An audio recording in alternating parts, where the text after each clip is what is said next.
another fine afternoon. Thank you so much for joining us. Welcome to your viewpoint. This program is designed to encourage moral values and, of course, provide possible solutions to societal issues. I am Rotimi Akintoye. Today, we're talking about malaria. Despite the fact that malaria is a preventable and treatable disease, it has continued to have a devastating impact on the health and livelihood of Nigerians and even at the world at large.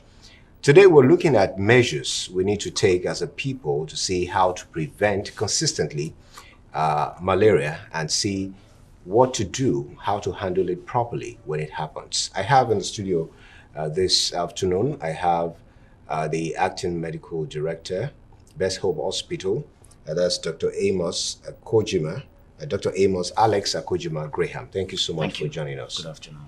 All right, very quickly, we'll go straight to the discussion for today. We're looking at malaria, and this is something very common. This is something a lot of people talk about day in, day out. In fact, people talk about the causes of malaria, and of course, there are so many misconceptions about what malaria is all about. Of course, the popular knowledge about malaria is that it is caused by a female mosquito called Anopheles. But as a doctor, how would you describe malaria to us? Thank you very much. Malaria is a protozoa disease that is caused by Plasmodium species, transmitted by infective female Anopheles mosquito. Okay. There are 4 species of this Plasmodium parasites. We have the Plasmodium falciparum, that is the most widely distributed of the species, especially in the African continent. Okay. We have the Plasmodium ovale, Plasmodium vivax, and Plasmodium nulci. Plasmodium falciparum is ascribed as the most devastating of all of the Plasmodium species when it comes to malaria infestation, as it is associated most of the times with severe malaria, right? Recently, as found out in countries like Singapore, Thailand, Malaysia, Plasmodium nulci is found to have similar clinical presentation to Plasmodium falciparum.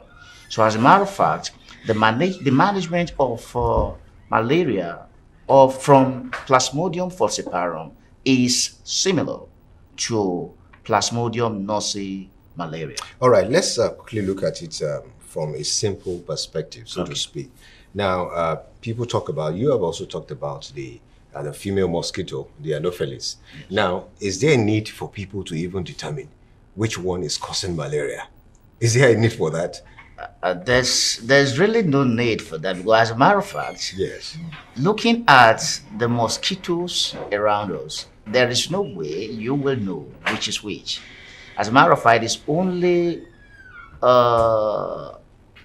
zoologists who will have this understanding. Okay. As a matter of fact, looking at them, except they are subjected to laboratory. Fantastic. So in that regard, it is no not. There's no point for the layman to be concerned about whether it is Anopheles or not. So in that regard, how do we now put it to people if we have female mosquitoes causing malaria? Does it mean the male mosquitoes don't cause malaria? Okay. What happens? The male mosquitoes do not cause malaria. Okay. As a matter of fact, the mosquitoes are not the causative agents. Okay. They are just vectors. Vectors are like vehicles that convey disease-causing microorganisms. Okay. They remain uninfected. Okay. Right? So in malaria infestation, the female Anopheles mosquito is the vehicle of the transmission of the parasite. Okay. Okay? So as a layman, You don't, even as a medical doctor, you don't even need to stress yourself trying to decipher which is which when it comes to distinguishing male from female Anopheles mosquito. If I see a mosquito today, I wouldn't know if it's a male or a female because I'm not a zoologist. All right. So it is left to the zoologist to, you know, for scientific purposes, research purposes, they do that. But we are into prevention and management. We're just concerned about when you come, if there will be need, because we're actually at the we are actually advocating preventative means of managing any medical condition, because most medical conditions are actually preventable, right? So we are concerned about the preventative measures, all right? And if prevention fails, you know, we now talk about treatment. Now, let's quickly look at the plasmodium, which you have talked about. Now, you mentioned that these mosquitoes are carriers, so to speak. Where do they get those things? They transmit into people's body, which we call malaria, so to speak, or which is the reason for malaria. The truth of the matter is the plasmodium is inside of those who have the parasite in them. Right? They don't pick it from the ground or from the air or from the water. All right? They pick it from human beings like you and I. All right? But there are situations where the environment becomes conducive for them to carry out that act of or activity of getting the parasite from man, right? That's where the import of the understanding of the life cycle of the parasite comes in. Now, I will just briefly, if it's possible, let me briefly discuss the life cycle of the parasite, because it is very key to understanding the transmission of the germ that is responsible for this infection. Now, when mosquito, I'm using the word mosquito now to you know, imply the female Anopheles mosquito, because that's what we're concerned about now. All right, when mosquito latches on the skin, it uses its mouth to pierce the skin and suck blood. All right. So when it sucks blood, somebody who has the parasite in him, the blood gets through the point where the mosquito bites and gets, you know, into the saliva. So that's from the saliva, the parasite moves down the intestine of mosquito. All right. At that stage, you know, reproduction takes place. Usually it is the sexual form of reproduction that takes place within the mosquito. All right. The male and the female parasite, technically we call them gametocytes. Male and female gametocytes will fuse to form what you call zygote. The zygote in this term is, there's a technical term for that we call ookinete. All right, it is what now metamorphoses to oocyst. The oocyst will now again metamorphose to sporozoids. It is the sporozoid that will now move from the intestine to get stored in the saliva of the mosquito. So that is how it gets it from somebody who has the parasite. Now it comes, it bites you. You do not have the parasite, ab initio, all right? So it bites you, it sucks blood, and then transmits the parasite already in the saliva into you. So the parasite, the sporozoids now move from your blood to the liver. When it gets to the liver, it keeps replicating itself. It keeps producing more of itself. As it produces, it now gets to a point where it matures that we call merozoids. So it is now the merozoids that will be released into the bloodstream. From the bloodstream, it finds its way into, they have predilection to red blood cells. So from the peripheral blood, they now enter the red blood cells, and then continue the development again to what we call trophozoites. And then the end point of it all is the schizont. All right. So, okay, let's. You've been able to say a lot about the development. Now, let's talk about the environment where mosquitoes grow. yes. Now, when you talked about the life cycle of mosquitoes the other time, Yes.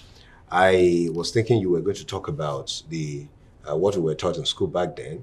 Eggs grow into lava grows into pupa grows into adults.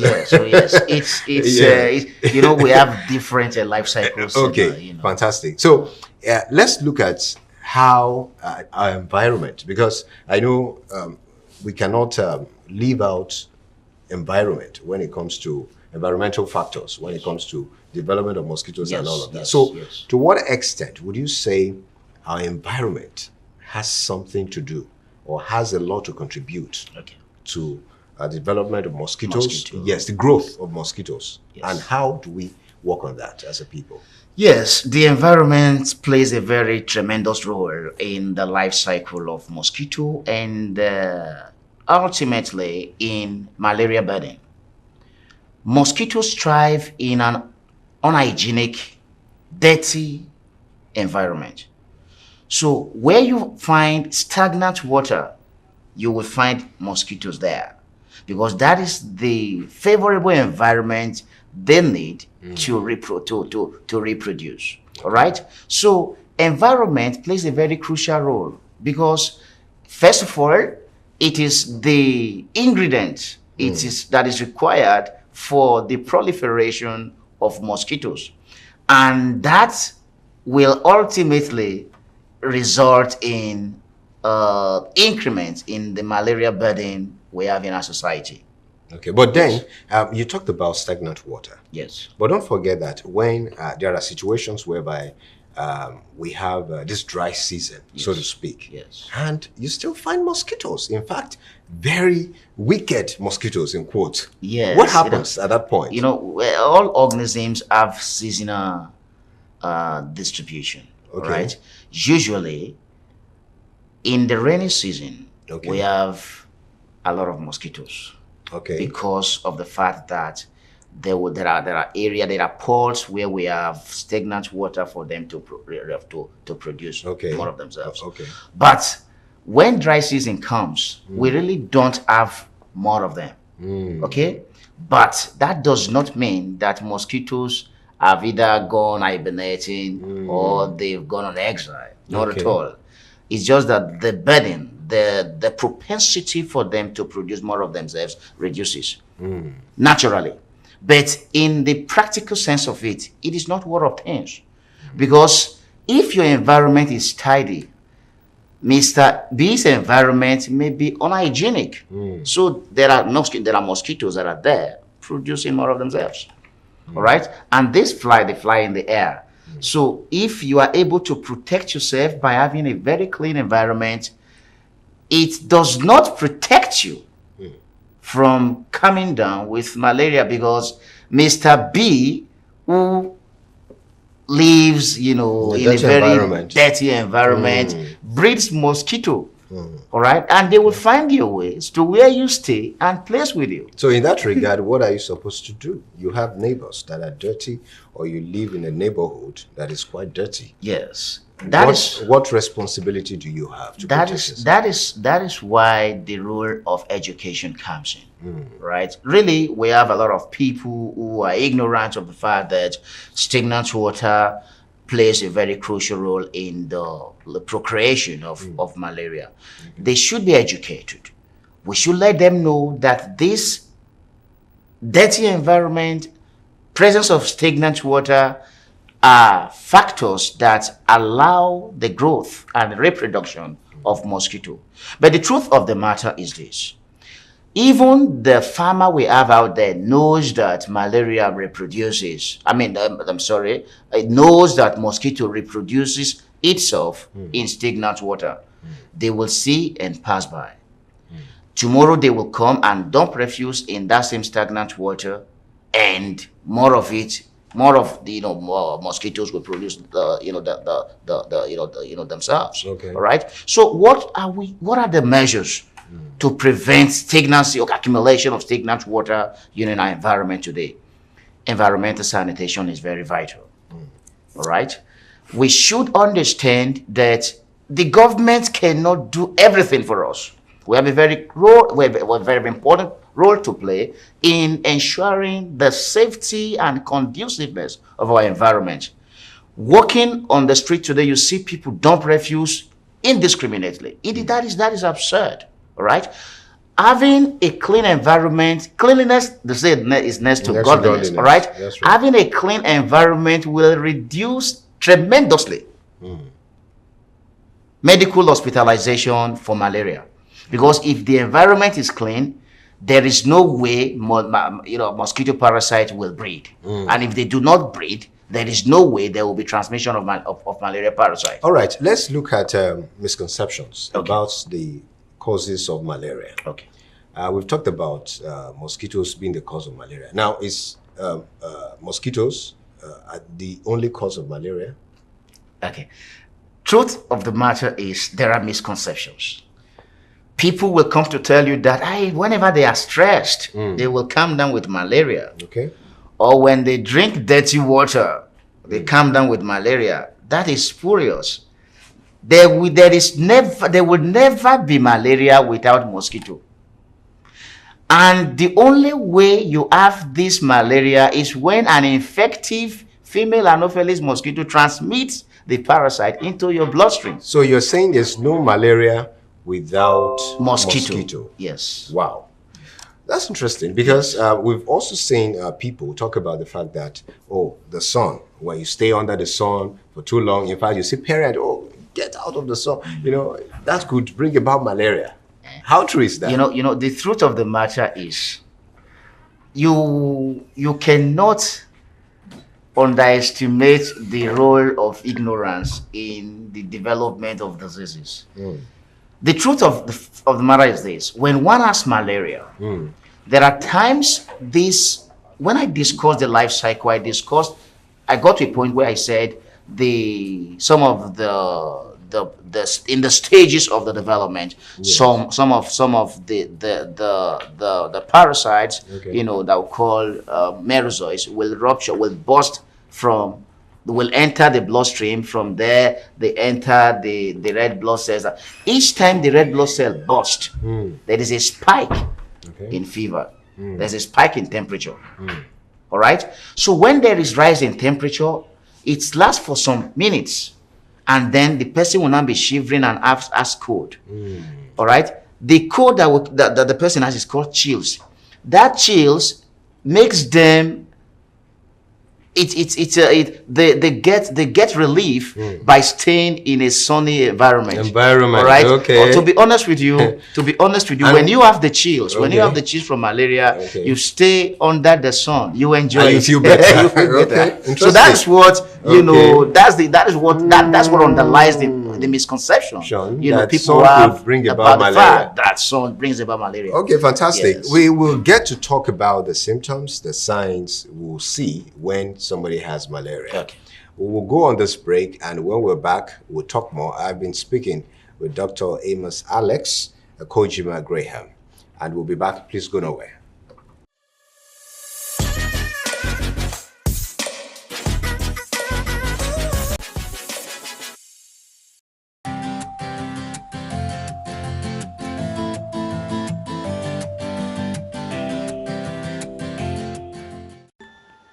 Did you know if you fail to plan, you are only planning to fail? Just as starting a business requires a business plan, so also does investing requires a plan. You can discuss with your financial advisor on the best possible plan for you. Now, before you rush into investing your money in any business opportunity, I think it's worthwhile. You should do a thorough research on the businesses you can venture into, while keeping the following in mind. Invest in something you understand. There's a strong interrelationship between business and investing. Just as it is advisable you start a business with a thorough understanding of the industry you are going into, the same is applicable to investing. Sometimes people start a business or buy an investment based on the recommendation of a friend or their financial advisor. Others invest in an investment product just because someone succeeded with that same product. This approach is wrong. With the understanding of the business or investment, you will be able to maximize your profit, manage risk, and minimize your loss in any investment. Invest in something you are passionate about. You have to be passionate about investing to get the best out of it. You must love the game regardless of whether you win or lose. Never invest in something you are not passionate about. You will only end up with a heartache. Invest in something you are willing to learn through. Life is a teacher. The more we live, the more we learn. The only thing constant in life is change, and in the world of investing, such change occurs very rapidly. Investing is like a rapidly flowing river, and to stay on course, you have to be on the edge, ever ready to learn. Invest in something you're willing to stick with. For everything, there is a season. Business and investing has its good time and bad time, highs and lows. If you are not persistent enough, you will give up. So before you commit your money to any business idea or investment, be sure you are prepared to follow it through to the end, which might lead you to either losing your money or making some profit. Never invest in something you are not willing to stick your neck with. Invest in something you have control over. Control is one of the most important criteria every successful investor looks out for in an investment. Never lose control of your investment because control is essential to risk management.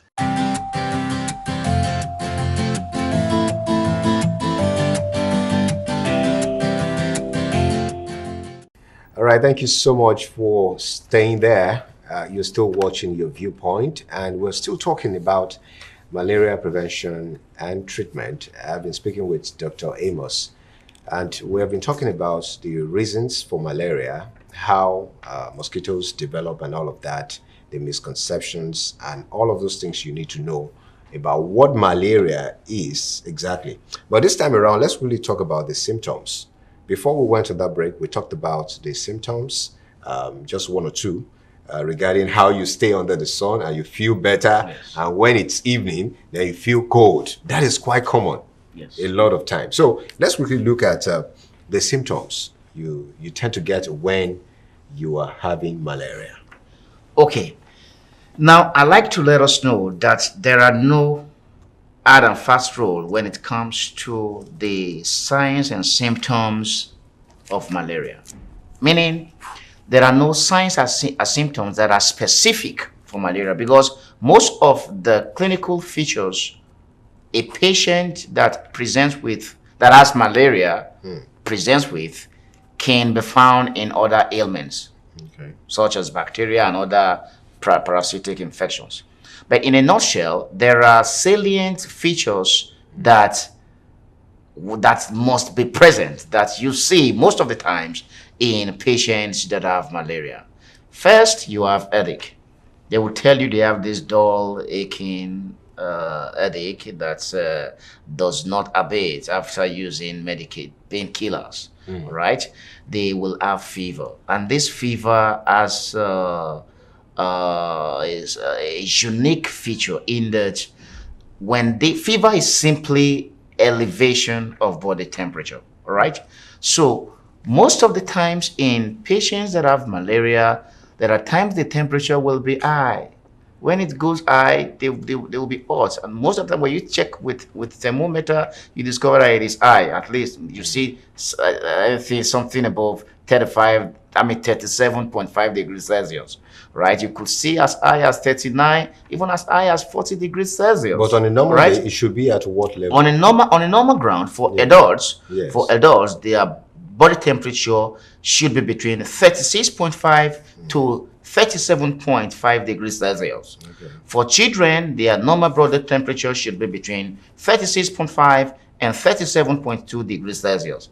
So any elevation above the upper limit we call fever, meaning you have in adults, for instance, you have temperature that is reading. You have thermometer that is reading temperature of 37.6 degrees Celsius and above. We say the person is feverish. For children, when you have thermometer reading temperature of 37.3 and above, you say the patient is feverish. So you still have fever, the temperature will be elevated, and after some time, they will feel chills. They will be shaking. We call it rigors. or at that moment, they tend to like to stay under environment, like staying under the sun. And that's why some people tend to use cover clothes. Yes, and they will sweat very well. They sweat, all right. Yes. So our forefathers in the book would say, "Oh, when you sweat, the parasite is dying." It's part of the misconception. Okay, so you have fever, you have headache. Sometimes they present with cough. All right, they present with weakness. They will tell you they are very weak. All right, but in some occasions you see that they will tell you they are vomiting, they are nauseous. That is, they have the propensity to vomit. They have the urge to vomit. They could have cough. They could have loss of appetite that we call anorexia. All right. Like I said initially, these symptoms are found in other ailments. Okay. It is the clinician that will be able to tell which is which. It is the clinician who would say, "Oh, this is likely malaria." And of course, as a clinician, there are other, questions we ask, to unearth the presence or to rule out malaria in patients that present to you at the facility. Now, those are some of the symptoms. In some situations, in severe cases, you could see a patient that has malaria presenting with convulsion, with coma, with difficulty in breathing. Is that peculiar to children? It is not peculiar to children. Okay. You find that both in children and in adults. All right, but it is commoner among children. Okay. All right, it is, like I said, it is found both in adults and children, but it is commoner in children. All right, so those are some of the symptoms. And I'm sorry to say, what you may not even understand what we call symptoms. Symptoms are subjective features of a disease. We call it subjective because it is what you tell the clinician. The clinician was not there when you were experiencing them. So you may not be telling the physician the truth. So that is why we call them subjective clinical features of diseases. All right. Now we have signs. Signs are objective clinical features of diseases. This is what the clinician sees and documents that this is what the patient presents with. This is what I find on examining this patient. So they are objective. They are objective because as clinicians we are trained to see those signs. We are trained to know what is happening in your system. We are trained to be able to establish a disease or any infection or any ailment by analyzing the results, the findings in examination. All right, and what we find in examination are called the signs. So in malaria, for instance, one of the important signs we'll see is fever. All right. So you come to the hospital. The nurses will take your vital signs. Vital signs are very important. They are very important signs that enable the clinician to have an idea of what you are likely presenting with when your case notes or your folder gets to a stable. All right. So we see fever, right? The physician may see that you are not able to move your body. That is an important sign. We call it prostration because, like I said initially, patients will come to tell you, oh, they are very weak. They've lost appetite. It is because of malaria. So what the clinician sees is not weakness. Okay. The sign it sees is prostration. All right. So you can see how we relate symptoms and signs. Symptoms on the view of the patient and signs on the view of the clinician. All right, that's a great one. You've been able to differentiate between signs and symptoms. I want to believe some medical students will be learning that, who would understand that better. All right, let's quickly look at people who do not have quick access to the hospital or to clinics, so to speak. What should be done when malaria comes up? When you think or you have that observation that, oh, this might possibly be malaria. Take, for instance, Yes. for children that are under 5. You know, when we talk about vaccines and all of that, there are reports that sometimes vaccines don't get to children that are under 5 years of age. And as a result of that, most of them are vulnerable to malaria. So, in that regard, what can be done? Okay, as a parent, you realize that, okay, your child is feeling feverish or there's convulsion or whatever it is. What should be done? What should serve as some kind of first aid for that kind of situation? Okay. If it is malaria. Okay. Thank you very much for that. Yes, in all ailments, first aids are available, especially in resource poor settings where you do not have ready access to health facility. Now, for malaria, we do not encourage abuse of anti-malarials, right? When you have a child that runs temperature, that is feverish, the first aid you will give is to give acetaminophen, paracetamol, all right, to bring down the temperature. And once you give, immediately present at any health facility around you. We have health facilities everywhere. The government has done tremendously well financing and supporting primary health care, primary health centers. That's right. You know, in most of the remotest villages in the country. So you take your child there, they would know what to do for the child. But the problem we have in this part of the world is we abuse medications. All right. And I know we'll still get there very soon, but I just want to quickly, give this. We abuse medications. When you give paracetamol, for instance, to bring down the temperature, it is just enough. That does, if even if the temperature comes down, of course it's going to calm down because it is an antipyretic. The role it plays is to bring down temperature. So once you give, immediately present at the facility. So what happens in most villages and even in most urban centers today is when they give the acetaminophen and the temperature crashes, they don't come to the hospital again. They feel the baby Possibly is okay. they don't want to spend much money. Some people will say, "Oh, okay, they don't have to spend money on that." Is a possibility anyway. The things like life is hard everywhere. Is a possibility, but the truth of the matter is that is not the major reason. Right? The fact that they don't want to go spend in the hospital is really most of the time is not the major reason. It is just ignorance. Okay, and the truth is paracetamol and other antipyretics mask fever, mask the clinical improvement. When you say mask, it hides. It hides. Yes, it hides the clinical improvement of any patient when it comes to managing any ailment. All right. So when you should not give it more than once. Once you give, immediately take this baby to the health center. The baby will be examined. Baby will be tested. We encourage testing before treatment. Let's talk about self-medication, which you were going to talk about the other time. Yes. And that brings us to a lot of drugs out there, a lot of substance people buy at the pharmacies and all of that. And even online. Yes, a lot of it. To what extent would you advise that those things should be encouraged?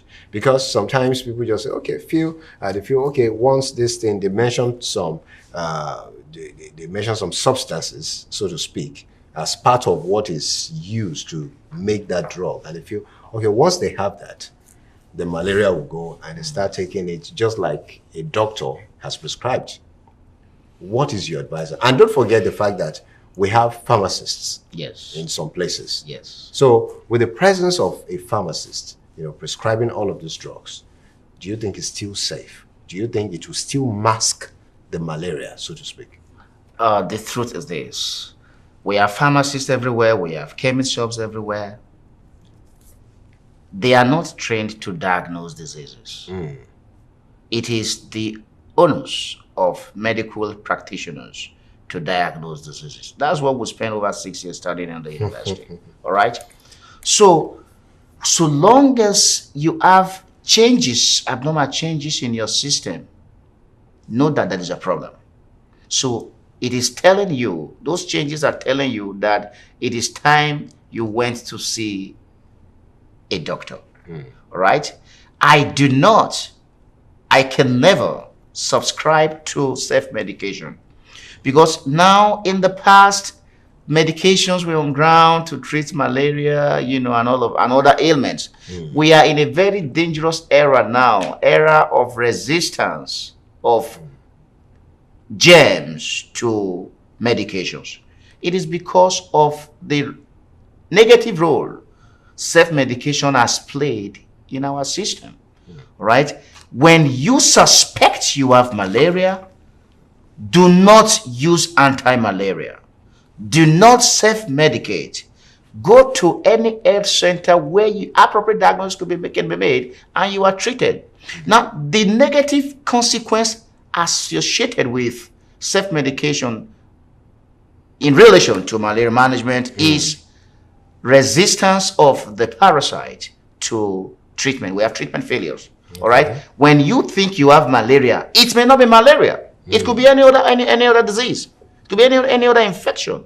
All right. When you think you have malaria and you just go to a nearby pharmacy and tell them you have malaria, and most of them, they will tell you they have malaria. You will be surprised they will come to tell you they have malaria. No, you are not the doctor. It is the doctor who makes that diagnosis. So they will tell you they have malaria. They will tell you the drug they even want to buy. All right. They will tell you, I need this drug. Get me this drug. They will use it. They don't feel better. All right. Why? It may not be malaria. You have introduced a chemical to your system that your system does not need at that point in time. And there is no medication without its side effect. So when you take that medication that your body does not need at that point in time, when you now need it, when the system now needs it, you use the medication, it will not work for you. Okay. So that is the genesis of resistance. All right, that's quite interesting. To medications. I must say. Those germs. All right, let's look at. We're going to go on this break, but before then, very quickly, in just a few seconds, what is your take about who is susceptible, who is vulnerable to malaria? Some people, they tell you, oh, I've been living in this environment for long. I don't have malaria. Mosquito cannot bite me. Even if mosquitoes bite me, I can do something about it, And that takes us to the use of herbal mixtures. Yes. All right? Which, in Yoruba, some people call it Ogweba. Okay? Iba is what we call, for the benefit of those, it's still what we call malaria. Yes, so they use a lot of concussions, so to speak. Yes. What is your take about that in few seconds? Okay. Now you have asked two major questions to be attended to in few seconds. First of all, I can remember clearly you talk about my view on, yes, about who is vulnerable. Who is vulnerable. Who is vulnerable? That's do we have people who are not vulnerable, who are not susceptible to malaria? Is there anybody that malaria cannot affect, so to speak? Yes. Really? Yes. Okay. But that is a very broad topic. All right. That the few seconds will not be able to analyze. I want to ask if it is possible for us to discuss that after the break. Okay. But I'll just quickly say something about the role of herbal concoctions in the management of malaria. Yes. The truth of the matter is this: herbs are very efficacious in the management of any ailment. All right, but they are not dosed. All right, the herbalist does not know how to dose those drugs. Okay. All right. Now, most of the medications we have, like for instance, most of the anti-malarials are synthesized from herbs. They are subjected to critical purification processes to isolate what we call the active ingredients, which are required to kill or to eradicate the malaria parasite already in your bloodstream. So the herbal concoction contains both the active ingredient and the impurities. All right. What segregation does, what a purification process does, is to separate the impurities from the active ingredients so that your system just absorbs the active ingredients and then it does its work. All right. So when you take herbal concoction, yes, some of the active ingredients that are there will take care of the parasite, but the impurities will go play with your kidney and your liver. And in the end, you may come down with kidney or liver problem. All right. Thank you so much. We will go on this break, this sport break, and when we're back, we will talk more on all of these things we've been talking about. We've been talking about malaria prevention and treatment. After the sport break, we'll get to see what people have to say. People on the streets who were on the street to interview them, and they had one or two things to say about malaria. Right. We will be back. Please go nowhere.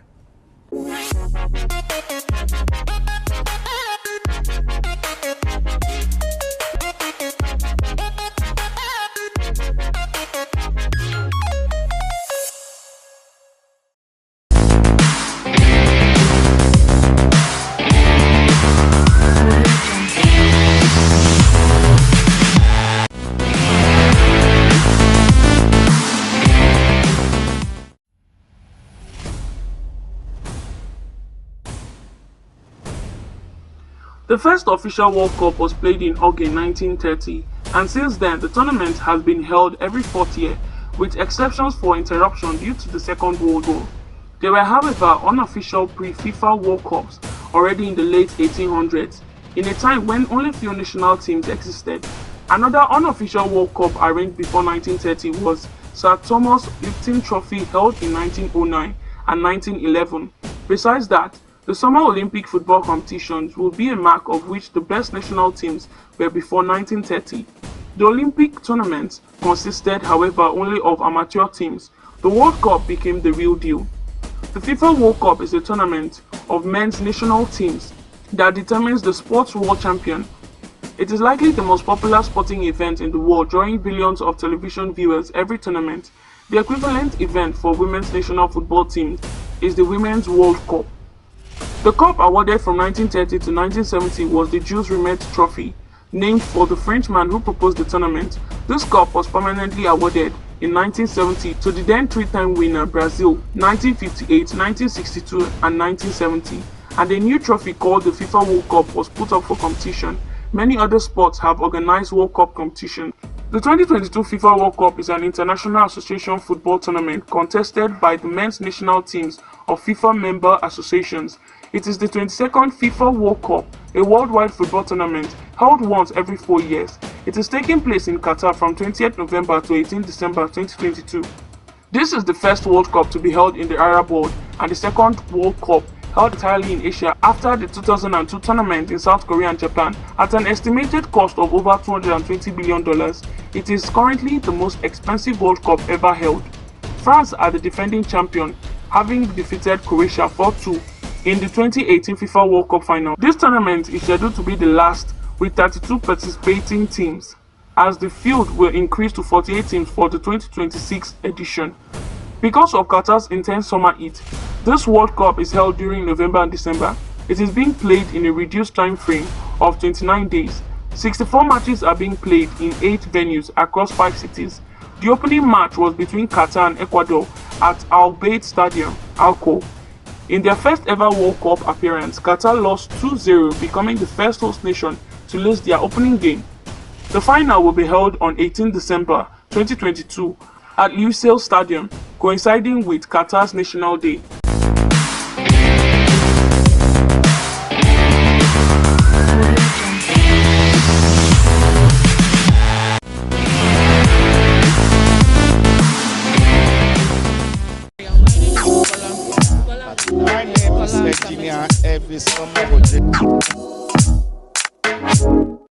One, sensitization. One. Number 2, enforcement. You know, Nigeria, we create laws, we don't enforce. If you say don't throw something on the gutter, in the presence of a local government task force, someone will pour something in the gutter. When you speak the person's language, 1 year, you are gone. You are free. So, number one, sensitization. Number two, enforcement. No matter whose fault is got, it's enforcement. If they catch you, you pay. So someone else that's watching you will learn. Well, environment is a factor which everyone needs to take care of your environment. Like we normally say, cleanliness is next to godliness. So my advice for everyone, like the nature of my job is environmental, we all need to keep our environment clean in order to avoid all this malaria, parasites and all these things. Well, malaria is like normal thing in Africa now. If you like eat healthy, man, malaria will still come at you. It's just normal. It's one of our things. Yeah, true. There are places that you get more of the mosquitoes than some other places. That's true. But I ask you, malaria is like it's a Nigerian thing. It's a Nigerian thing. Yes, there should be. If not for malaria, just for you to live healthy, your environment should be clean. Just for you to live healthy, and all your environment should be clean. My name is Virginia. Every summer we drink.